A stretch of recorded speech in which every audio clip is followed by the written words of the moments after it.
নমস্কার বন্ধুরা, Indian food চয়েসেসের রান্নাঘরের থেকে সকলকে স্বাগত জানাচ্ছি। আজ আমি আপনাদের জন্য নিয়ে এসেছি একটা সম্পূর্ণ নিরামিষ তরকারির রেসিপি। এরকম নিরামিষ তরকারি দিয়ে এই গরমের দিনে দুপুরবেলা যদি ভাত খান খুব ভালো লাগবে। আর এই গরমের দিনে এরকম একটা নিরামিষ তরকারি কিন্তু খুবই ভালো শরীরের জন্য। দেখুন তরকারিটা কী সুন্দর হয়েছে আর খেতে কিন্তু ভীষণ ভালো লাগে। এই রকম গরমের দিনে নতুন নতুন ডাটা দিয়ে যদি এরকম নিরামিষ তরকারি খাওয়া যায় তবে কিন্তু দুপুরবেলার ভাত খাওয়াটা খুব ভালো হবে। আর সাথে যদি রুটি দিয়ে খান, রুটিতে ওই তরকারিটা খেতে খুব ভালো লাগবে। আশা করছি এই রেসিপিটা আপনাদের সকলের কাছে ভালো লাগবে। আর আমি এই তরকারিটা কিন্তু প্রথমেই বলছি আমি দুবার ফোড়ন দিয়ে রান্না করেছি, সেই জন্য কিন্তু আপনারা এই সম্পূর্ণ ভিডিওটা কিন্তু দেখবেন। না দেখলে কিন্তু বুঝতে পারবেন না আমি এই রেসিপিটা কিভাবে বানিয়েছি। তাহলে চলুন দেখে নেওয়া যাক আজকের রেসিপি আমি কিভাবে তৈরি করছি। আর এই রেসিপিটা ভালো লাগলে অবশ্যই নতুন বন্ধুদের কাছে অনুরোধ রাখছি চ্যানেলটিকে সাবস্ক্রাইব করে দেওয়ার জন্য। আমি এখানে কিছু সবজি নিয়েছি, এখানে ফুলকপি নিয়েছি আর পেঁপে নিয়েছি। পেঁপেটা কিন্তু অবশ্যই তরকারিতে দিলে ভালো লাগবে খেতে। আলু আছে, গাজর আছে, আরও আমি কিছু সবজি আছে, যেমন বেগুন নিয়েছি এখানে, আর শিমলা লঙ্কা নিয়েছি, আর কিছু ডাঁটার টুকরো নিয়েছি, আর মিষ্টি কুমড়ো আছে। আর এখানে মশলা করার জন্য আমি এক টুকরো আদা একটু ছোট ছোট করে পাতলা করে কেটে নিয়েছি, আর এখানে 4টে কাঁচা লঙ্কা নিয়েছি।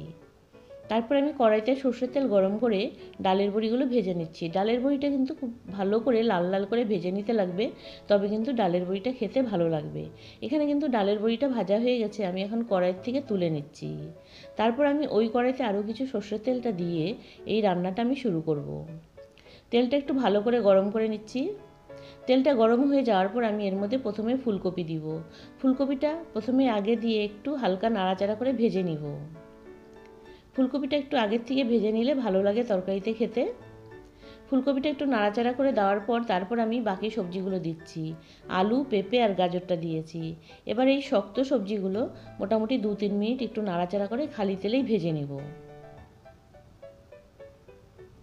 এখন এই সবজিগুলো ভাজা হয়ে যাওয়ার পর আমি বাকি সবজিগুলো দিচ্ছি। ডাঁটা দিয়ে দিলাম, তারপর মিষ্টি কুমড়ো দিচ্ছি, আর এখানে শিমলা লঙ্কাটা দিচ্ছি। দিয়ে এবার সব সবজিটা খালি তেলে মোটামুটি 1-2 মিনিট নাড়াচাড়া করে আমি বাকি মশলাগুলো দেব। অবশ্যই তরকারিতে কিন্তু তেমন কোনো মশলা নেই, খালি আদা আর কাঁচা লঙ্কা বাটাটাই আছে।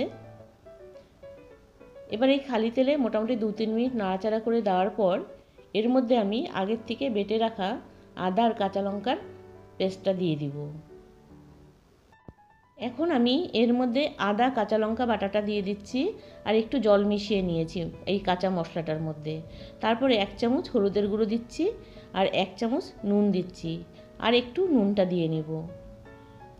এবার এই সম্পূর্ণ মশলাটা এই সবজির সাথে মিশিয়ে দিয়ে ভালো করে মোটামুটি 4-5 মিনিটের জন্য কষিয়ে নেব। এই সময় কিন্তু গ্যাসের ফ্লেমটা একটু বাড়িয়ে রেখেছি। এই মশলাটা দিয়ে এই সবজিটা কিন্তু খুব ভালো করে কষিয়ে নিতে লাগবে। তরকারিটা যদি ভালো করে কষানো হয় খেতে কিন্তু খুব ভালো লাগবে। এখন কিন্তু মোটামুটি আমার তরকারিটা ভালো করে কষানো হয়ে গেছে। এখন আমি ঝোলের জন্য গরম জল দিচ্ছি। ঝোলটা কিন্তু একটু বেশি করে দিতে লাগবে, কারণ তরকারিটা একটু সেদ্ধ হতে লাগবে, আর ডালের বড়ি আছে, আর দুবার আমি ফোড়ন দিব, সেই জন্য একটু ঝোলটা বেশি দিয়েছি। এবার ঝোলটা একটু ভালো করে নাড়াচাড়া করে দিয়ে আমি একটা ঢাকনা দিয়ে মোটামুটি 5-6 মিনিটের জন্য তরকারিটা একটু রান্না করে নেব। আর এই সময় কিন্তু গ্যাসের ফ্লেমটা লো টু মিডিয়ামেই রাখবো। এবার 5 মিনিট পর ঢাকনাটা তুলে নিচ্ছি। দেখুন তরকারিটা এখন কিন্তু ঝোলটা একটু শুকিয়ে এসছে। আমি একটু ভালো করে নাড়াচাড়া করে দিচ্ছি। তারপর আমি একটু দেখে নেব সবজিগুলো সেদ্ধ হয়েছে কি না। এখানে কিন্তু সব সবজি সেদ্ধ হয়ে গেছে, আলু, গাজর, পেঁপে সব সেদ্ধ হয়ে গেছে। এখন তরকারিটা খুব ভালো করে নাড়াচাড়া করে দিচ্ছি। তরকারিটা ভালো করে নাড়াচাড়া করে দেওয়ার পর আমি এর মধ্যে আগের থেকে ভেজে রাখা ডালের বড়িগুলো দিয়ে দিব। ডালের বড়িটা দিয়ে তরকারির মধ্যে ভালো করে একটু ডুবিয়ে দিব। তারপর মোটামুটি 2 মিনিটের জন্য তরকারিটা রান্না করে নেব। দেখুন এখন কিন্তু ঝোলটা প্রায় ঘন হয়ে এসছে। আবারও একটু নাড়াচাড়া করে দিয়ে আমি তরকারিটা অন্য একটা পাত্রে নামিয়ে নিব, কারণ আমি আগেই বলেছি তরকারিটা আমি দুবার ফোড়ন দিব। এখন কিন্তু তরকারিটা মোটামুটি রান্না হয়ে গেছে। এখন আমি অন্য একটা পাত্রে নামিয়ে নিচ্ছি।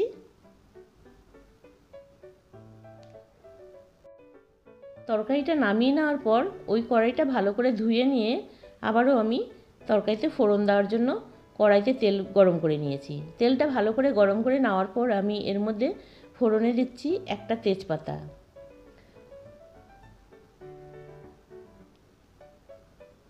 তেজপাতাটা দেওয়ার পর আমি এর মধ্যে একটা শুকনো লঙ্কা দিচ্ছি আর 1 চামচ সাদা জিরে আর 5 ফোড়ন দিয়েছি। 5 ফোড়নটা দিয়ে এই তরকারিটা রান্না করলে ভীষণ ভালো লাগবে। এবার কিন্তু ফোড়নটা খুব ভালো করে নাড়াচাড়া করে একটু ভেজে নিব।